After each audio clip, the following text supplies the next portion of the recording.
Hello, my little rain clouds. I wanted to talk about consent. Consent is a really, really important part of life. And it's something that a lot of people don't really understand. They don't necessarily have a good grasp of what consent is or how it works. And that's something I want to change. What is consent? Consent is an agreement between two or more people to do something or permission for something to happen. And obviously when we talk about consent, what tends to come to mind is sex. Consent is a very, very important part of sex. But consent is also involved in all sorts of different things in everyday life. When you're having a medical procedure done, you're consenting to it. If you participate in a research project or a clinical trial or something like that, you're consenting to it. You'll have to sign a consent form. But also going to the movies with a bunch of friends. You're consenting to go and see a movie with those friends. So, what does consent look like? What does it need to be consent? First up, consent is an enthusiastic and clear yes. It's not a maybe or I guess, fine. It's a yes, I'd love to do that. I want to do that. It's not about just letting something happen. It's about being an active, excited participant, wanting to do something and doing it. Being silent, not resisting something, going along with it, letting it happen, that's not consent. Consent is that you are an active participant. You're engaged, you're enjoying it, you're enthusiastic, particularly when it comes to sex. It's not just a thing that you tolerate. It's something you want to do. If you don't want to do it, it's not consent. Even if you say yes, it's not necessarily consent. Because consent needs to be freely given. You can only consent if you are free to say no. If you're not able to say no, if you're worried that someone's going to get mad at you, if they're going to hurt you, if they're going to pressure you in some way, you can't consent. Even if you say yes, that yes is not consenting. If you were saying yes because you're being pressured, or guilted, or threatened, or manipulated in some way, if you only said yes because you felt like you had to, that's not consent.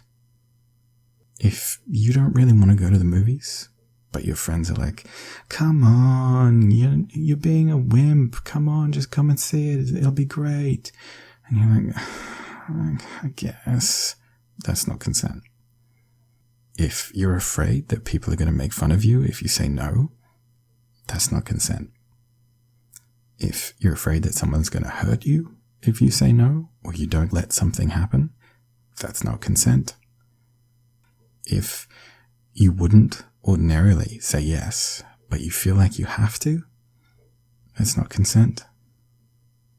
If your doctor is running a medical trial and they're trying to persuade you to be a part of that trial, and you're like, I don't really want to, but I'm kind of worried that my doctor will get mad at me and won't give me the best treatment possible, and they'll just tell me to go away, and they won't take me seriously, so I kind of have to say yes to their medical experiment thing. That's not consent.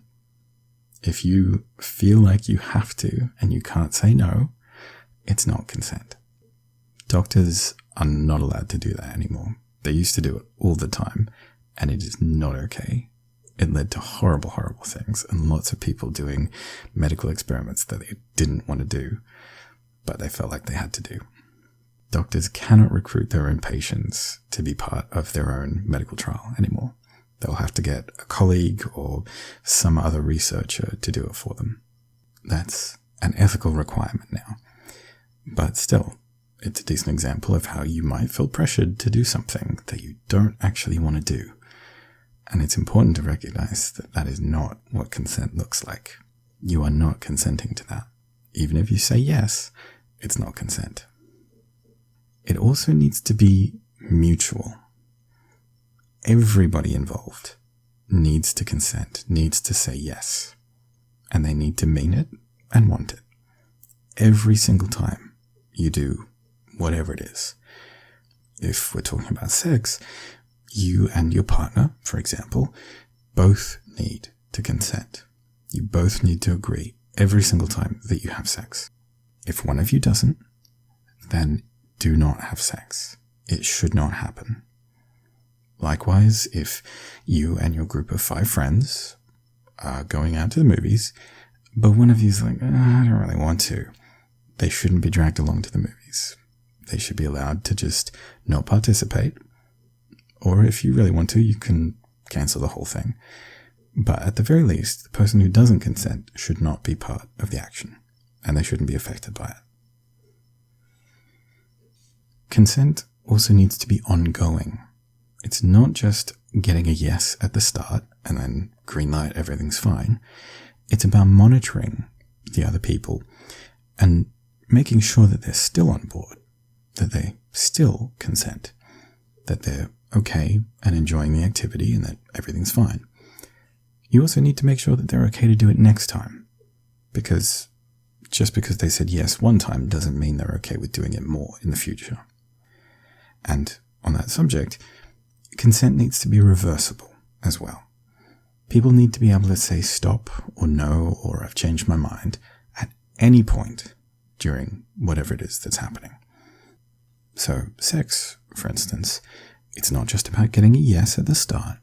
It's also about making sure that all throughout the process, everybody is enjoying it. They need to be able to say, stop, or I've changed my mind, or I don't want to do this anymore, and have it be accepted. They need to know that their partner is going to say, yeah, okay, let's stop. Thank you for letting me know. If they don't feel comfortable revoking that consent, if they don't think that that's an option, then they aren't consenting. And this applies to everything. Medical treatments, clinical research. You need to be able to say, even midway through a clinical trial, I don't want to do this anymore. And they will let you go. They'll be like, yep, that's okay. You can drop out. That's fine. If you're not able to, you're not able to consent. If you go to a movie and you're like, actually, I'm not really enjoying this anymore. I'm going to go outside, or I'm going to go home. That needs to be okay. You need to feel safe to be able to stop and revoke your consent at any time. If you want to stop something and you're not feeling able to say that because you think the other person's going to have a meltdown and blow up at you and say, no, you're not allowed to, and get angry with you, maybe threaten you, hurt you in some way, you are obviously not consenting. You don't feel safe with that person, and that's not consent. Consent also needs to be informed, and it also needs to be specific. You need to know what you are consenting to, what it's about, what kind of consequences might be happening, what the experience is going to be like, what you need to do, what's expected of you, all those kinds of things. And you are agreeing to a specific thing, not to anything.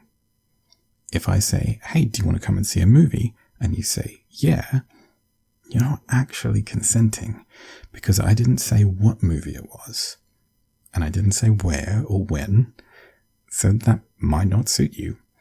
If I drag you to a movie and you're anticipating that we're probably going to see something nice and lighthearted, maybe a comedy film, but I buy tickets to a horror movie and I don't tell you what we're going to see beforehand, you might get into the theater and then have a horrible experience with a terrifying horror movie that makes you really upset and uncomfortable. You didn't consent to that. you didn't say yes to seeing a horror movie. What you thought you were consenting to is not what I thought you were consenting to. And so it's really important to communicate clearly and openly and specifically and say, hey, do you consent to do this specific thing? Would you like to see this particular movie? Yes, I would. Okay, what time suits you? Where would you like to go? Likewise, if you consent to have sex with someone, that does not give them carte blanche to just engage in any kind of sex practice that they want. It doesn't mean that they can get real specific and real kinky and real extreme with you because you did not consent to those things. You might have said, yeah, I'd really like to have sex. But that is not consent to pull your hair or hit you or call you names or anything like that. If someone wants to do those things, they need to ask specifically, hey, how do you feel about this thing? Would you like to do this kind of thing? In which case you can specifically say yes or no. Likewise, if you don't understand what something is, then you're unable to consent to it. Whether it's an obscure sexual practice or a complex medical procedure, some really specific kind of research experiment, and you don't understand what it is or why it's happening or how it'll work. If someone tells you the vague title of a movie and you don't know what that movie is, then you can't really consent to it. And they should make sure that you understand and give informed consent. But it's also important for you to assert that and say, I don't actually know what that is. What is it? Before saying yes. Because they may not know that you don't know what it is. So it's good to try and communicate back and forth and make sure that everybody's on the same page, that everybody agrees, everybody is enthusiastic and clear in how they consent, that everybody knows that their consent needs to be freely given and that it is reversible, that you can take it back, and that it's ongoing as well. If you end up going to that movie and someone's like, oh, I didn't actually think it was this kind of movie, I'm not super on board with that, they are not pressured to stay. Consent needs to be ongoing and reversible. So they can say, I changed my mind. I'm not okay with watching this horror movie. And that needs to be okay. And you need to not blow up at them and be like, what? How dare you? I already paid for the tickets. And being, okay, that's all right. It's a shame, but I accept your decision and I respect that. And I'm glad that you're doing what you need to feel safe and comfortable. Is there something else that you'd like to do? Maybe we can see a different movie. Maybe we can do something else. Would you like to go home? It's all fine. That is what consent looks like. It is clear, enthusiastic, certain. It is considerate and respectful. It's safe. It is a clear yes. It's not a, yeah, all right, fine. That's not enthusiastic. It's not clear. And it sounds very much like someone is pressured into doing it. Another important part of consent is that there are some people and some situations where you cannot give consent, at least about certain things. In regards to sex, there is an age of consent. People below this age are deemed not old enough and not intellectually developed enough to be able to give consent. Even if someone thinks that they want to do something, even if someone says that they want to do something, they are not able to consent because they do not have the sufficient maturity to be able to make an informed decision where they understand the long-term impacts of something, particularly something like sex. If you are 14 years old and you have a crush on your teacher and you think, oh yes, I really, really want to have sex with them, you are not able to consent. Even if they're like, hey, do you want to have sex? And you're like, yeah, I do. You're not able to consent. You are too young and you don't understand yet what the consequences are. Additionally, people who are in positions of authority or power or trust over you, parents, family members, teachers, carers, support workers, doctors, therapists, religious leaders, people like that. They are not someone that you can consent to have sex with, because they have this position of power, this power differential between you and them, and they are potentially able to use that power to manipulate you, to pressure you to have sex or do something that you don't want to do. And that's a really important thing. Even if you and your teacher both really want to do it, because they are your teacher, you should not be having sex with them. Because they could say, hey, I'm going to fail you unless you have sex with me. Or, hey, I'll give you better grades if you have sex with me. But also, they might kind of convince you that that's what you want. That you want to be liked by them, that you want to be respected by them, that you want to please them. And they can kind of use their power and their influence to make you think that you want to do something that you don't. There also exists the possibility that even if, you do really genuinely want to have sex with someone who has power over you, things can turn bad.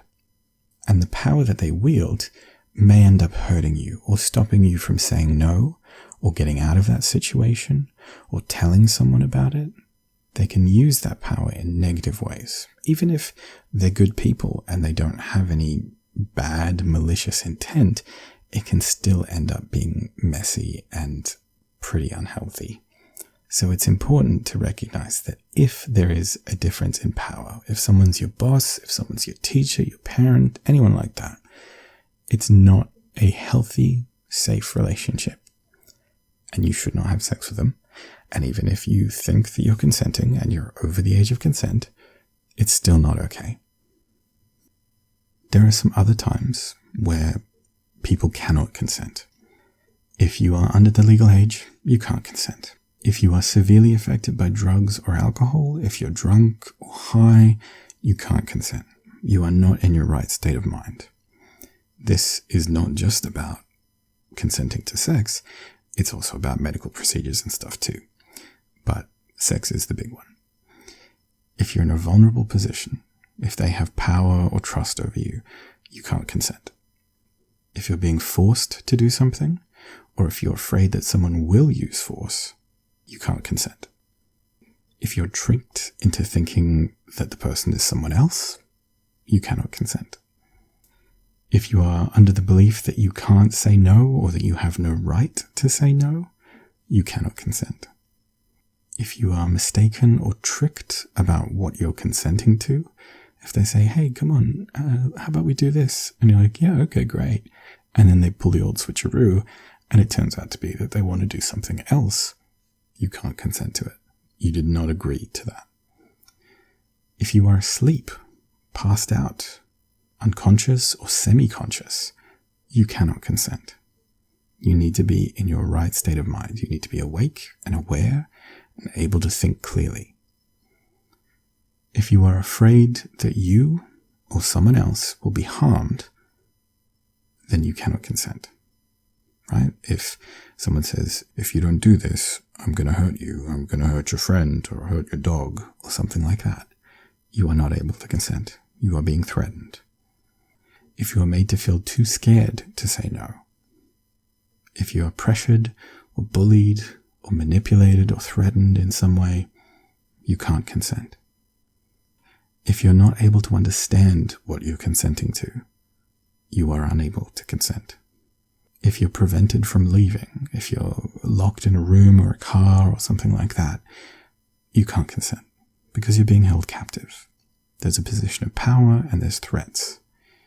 And also, if you have an intellectual disability or brain damage, or you're very young or something like that, and you just can't understand it, you do not have the capacity to process and understand whatever it is, whether it be sex or a medical procedure or anything else, you are not able to consent to it. These are all really important things to think about. Not just about for your own consent, but the consent of other people around you. Any partners that you might have, anyone that you do anything with. But particularly when it comes to sex, consent is a big one. It is against the law to have sex or to continue having sex without consent. Even if someone consented at the beginning, if they don't consent, if they revoke that consent, it is against the law to keep going. Even if the other person seems like they're into it, even if they said yes, you need to check with them. You need to make sure that they do consent and that they continue to consent.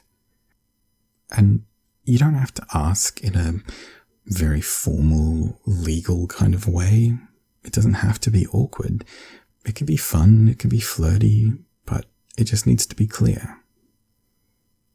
You can say it in all kinds of ways. Would you like to do this? Can I do this? Do you want to slow down? Would you like to stop? Is this okay? Do you want me to do this?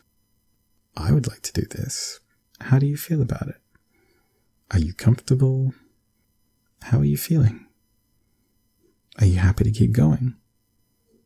Things like that. You can just ask. It doesn't have to be a big deal. But make sure that someone is enthusiastically consenting. They're not just gritting their teeth and saying, yeah, it's fine, keep going. Make sure that they're enjoying it. And if they're not, stop. It's not worth it. We need to care about the other person and about ourselves.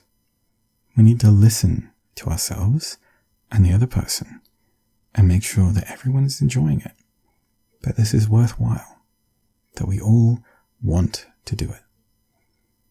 It's not okay to keep going with something if the other person doesn't consent. And likewise, it's not okay to keep going if you don't consent. The other person should be monitoring your consent. They should be making sure that you are still on board with it, that you still want to. But do them a favor and assert yourself. It can be tough for people, certainly, but it's really important to let someone know if something's changed, if you don't want to do something, if you're not comfortable, if you're not enjoying it, if anything has changed and you don't consent. Please make it clear. Tell them explicitly. And if they do not accept and respect your consent or revoking your consent, then that person is not safe and you should not be around that person and you should definitely not have sex with that person. Please make consent a priority. Make sure that you assert your own needs, your own comfort and safety, and that you are really invested in making sure that the other person consents too. Consent doesn't have to be a big thing. It doesn't have to be scary or official or formal, but it does need to happen. If someone doesn't consent, or they do not maintain their consent, or if the conditions are not right for someone to be able to consent, then stop. And it doesn't have to come to a screeching halt. You don't have to repel the other person and fling away from them and keep a huge distance between you two. You can just stop what you're doing and check in with each other and try and understand each other and how you're feeling and what you both need. Talk about what happened if there was a particular problem. And you can potentially re-engage. You can potentially keep doing whatever it was after the thing has been talked about and a change has been made. Maybe someone was uncomfortable or unsure, or they just wanted to say something. Maybe they needed to slow down or take a break. But if someone wants to stop, whether it's the person who said stop or the other person, if someone wants to stop, then stop. Consent is vital for everyone to be safe and comfortable and happy. I want you to make sure that everything is okay. And if it's not, talk about it. Do something about it. And you'll know for next time. Be safe and take care of yourself.